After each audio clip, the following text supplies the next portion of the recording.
जान रखो कि दुनिया की जिंदगी महज खेल और तमाशा और जीनत व आराइश और तुम्हारे आपस में फख्र सताइश और माल और औलाद की एक दूसरे से ज्यादा तलब व ख्वाहिश है। इसकी मिसाल ऐसी है जैसे बारिश कि उससे उगने वाली खेती किसानों को भली लगती है, फिर वो खेती खूब जोर पर आती है, फिर ऐ देखने वाले तू उसको देखता है कि पक कर जर्द पड़ जाती है, फिर चूरा चूरा हो जाती है।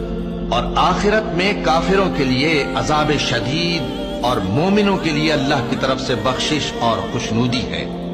और दुनिया की जिंदगी तो धोखे का सामान है। बंदो, अपने परवरदिगार की बख्शिश की तरफ और जन्नत की तरफ लपको जिसका अर्ज आसमान और जमीन के अर्ज का सा है, और वो उन लोगों के लिए तैयार की गई है जो अल्लाह पर और उसके पैगंबरों पर ईमान लाए हैं। ये अल्लाह का फजल है, जिसे चाहे अता फरमाए, और अल्लाह बड़े फजल का मालिक है।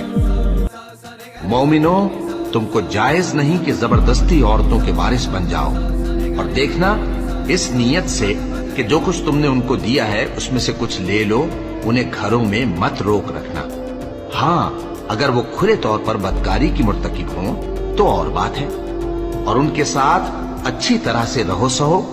फिर अगर वो तुमको नापसंद हों तो अजब नहीं कि तुम किसी चीज को नापसंद करो और अल्लाह उसमें बहुत सी भलाई पैदा कर दे। और अगर तुम एक औरत को छोड़कर दूसरी औरत करनी चाहो और पहली औरत को ढेर सा माल दे चुके हो तो उसमें से कुछ मत लेना। भला तुम बुहतान लगाकर और खुला गुनाह करके अपना माल उससे वापस लोगे? और तुम दिया हुआ माल क्यों कर वापस ले सकते हो जबकि तुम एक दूसरे के साथ सोबत कर चुके हो और वो तुमसे पुख्ता अहद भी ले चुकी हैं?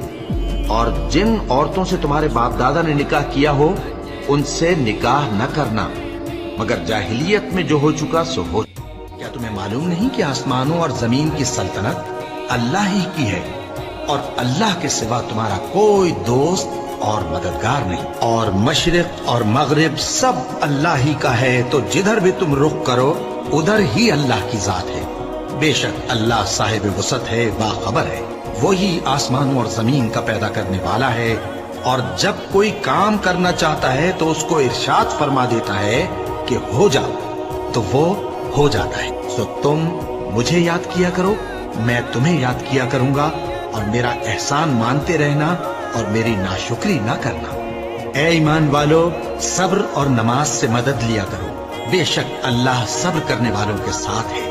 और हम किसी कदर खौफ और भूख और माल और जानों और मेवों के नुकसान से तुम्हारी आजमाइश करेंगे। और सब्र करने वालों को बिशारत सुना दो कि उन लोगों पर जब कोई मुसीबत वाक़ई होती है तो कहते हैं कि हम अल्लाह ही का माल हैं